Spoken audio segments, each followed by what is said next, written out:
ನಾನು ನೀಡಿದೆ ಎಂಬ ಹಮ್ಮಿನೊಳಗೆ ಬಿದ್ದು ಎಂಬ ಹಮ್ಮಿನೊಳಗೆ ಬಿದ್ದು ನಿಮ್ಮ ನಾನು ಮರೆದೆನಯ್ಯ ನಿಮ್ಮ ನಾನು ಮರೆದೆನಯ್ಯ ನಿಮ್ಮ ನಾನು ಮರೆದೆನಯ್ಯ ನಾನು ಮಾಡಿದೆ ನಾನು ನೀಡಿದೆ ಎಂಬ ಹಮ್ಮಿನೊಳಗೆ ಬಿದ್ದು ಎಂಬ ಹಮ್ಮಿನೊಳಗೆ ಬಿದ್ದು ಈ ಹಮ್ಮು ಬಿಡಿಸಿ ಸರ್ವತ್ರ ನೀನೆಂಬ ಈ ಹಮ್ಮು ಬಿಡಿಸಿ ಸರ್ವತ್ರ ನೀನೆಂಬ ಸರ್ವತ್ರ ನೀನೆಂಬ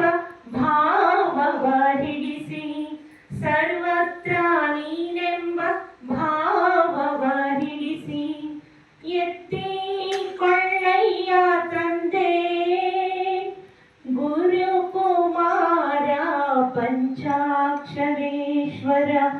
ಗುರುಕುಮಾರ ಪಂಚಾಕ್ಷರೇಶ್ವರ ನಾನು ಮಾಡಿದೆ ನಾನು ನೀಡಿದೆ ನಾನು ಮಾಡಿದೆ ನಾನು ನೀಡಿದೆ ಎಂಬ ಹಮ್ಮಿನೊಳಗೆ ಬಿದ್ದು ಎಂಬ ಹಮ್ಮಿನೊಳಗೆ ಬಿದ್ದು ನಿಮ್ಮ ನಾನು ಮರೆದೆನಯ್ಯ ನಿಮ್ಮ ನಾನು ಮರೆದೆನಯ್ಯ ನಿಮ್ಮ ನಾನು ಮರೆದೆನಯ್ಯ ನಾನು ಮಾಡಿದೆ ನಾನು ನೀಡಿದೆ ಎಂಬ ಹಮ್ಮಿನೊಳಗೆ ಬಿದ್ದು ಎಂಬ ಹಮ್ಮಿನೊಳಗೆ ಬಿದ್ದು. ಎಲ್ಲರೂ ಏನಾದ್ರೂ ಒಂದ್ ಸ್ವಲ್ಪ ಮಾಡಿದೀವಿ ಅಂದ ತಕ್ಷಣ ಈಗಿನ ಕಾಲದಲ್ಲಿ ಎಲ್ಲ ಹೇಳ್ತಾ ಇರ್ತೀವಿ, ಅಯ್ಯೋ ನಾನು ಅದನ್ನ ಮಾಡಿದೆ, ನಾನು ಇದನ್ನ ಮಾಡಿದೆ, ನಾನು ಅದನ್ನ ಕೊಟ್ಟೆ, ನಾನು ಇವ್ರಿಗೆ ಇಷ್ಟು ಕೊಟ್ಟೆ ಅಷ್ಟು ಕೊಟ್ಟೆ ಎಲ್ಲ ಹೇಳ್ಕೊಂತಿರ್ತಾರೆ. ಅದನ್ನ ಹೇಳ್ಕೊಂತ ಭಗವಂತ ಇದ್ದಾನೆ ಅನ್ನೋದನ್ನೇ ಮರ್ತು ಬಿಟ್ಟಿರ್ತೀವಿ ನಾವು. ಅದನ್ನೆಲ್ಲ ನಮ್ಮಿಂದ ಮಾಡಿಸ್ಕೊಳ್ತಿರ್ತಾನೆ ಭಗವಂತ. ಅದು ಗೊತ್ತಿರಲ್ಲ ನಮಗೆ.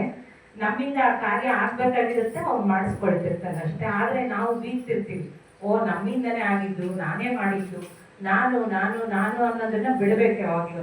ಅದನ್ನೇ ಭಗವಂತನ ನೆಕ್ಸ್ಟ್ ಚರಣದಲ್ಲಿ ಬಂದ್ಬಿಟ್ಟು ಅದನ್ನೇ ಹೇಳ್ತಾರೆ, ಸರ್ವತ್ರ ನೀನೆಂಬ ಭಾವಗಳಿಗೆ. ಅಂದ್ರೆ ಎಲ್ಲಾ ಕಡೆನೂ ನೀನಿದ್ಯಾ ಅನ್ನೋ ಭಾವನೆ ತುಂಬಿಕೊಂಡಾಗ ಪ್ರತಿಯೊಂದರಲ್ಲೂ ಮಾಡೋ ದಾನದಲ್ಲಿರ್ಬೋದು, ಕೊಡೋ ಯಾವುದೋ ಒಂದು ವಿಚಾರದಲ್ಲಿ ಹೇಳ್ಕೊಡೋದು, ಕೊಡೋದು, ಮಾಡೋದು ಯಾವುದೇ ಇದ್ರೂ ಭಗವದ್ಗೀತೆ ಇದೆ ಯಾವುದೂ ಆಗೋದಿಲ್ಲ. ಇದನ್ನ ನಾವು ಅರ್ಥ ಮಾಡ್ಕೋಬೇಕು. ಪ್ರತಿಯೊಂದರಲ್ಲೂ ಭಗವಂತ ಇದ್ದಾನೆ. ನಾವು ಮಾಡೋ ಕೆಲಸದಲ್ಲೆಲ್ಲಾನು ಭಗವಂತನೇ ಇರ್ತಾನೆ. ಎಲ್ಲಾದ್ರು ಅವನಿಗೆ ಅರ್ಪಣೆ, ಅವನೇ ಮಾಡಿಸ್ತಿದ್ದಾನೆ ಅಂತ ತಿಳ್ಕೋಬೇಕು. ನಾನ್ ಮಾಡಿದೆ ಅನ್ನೋ ಹಮ್ಮು ನಮ್ಮಲ್ಲಿ ಇರಬಾರ್ದು ಅಂತ ಈ ವಚನದ ಒಂದು ಅರ್ಥ.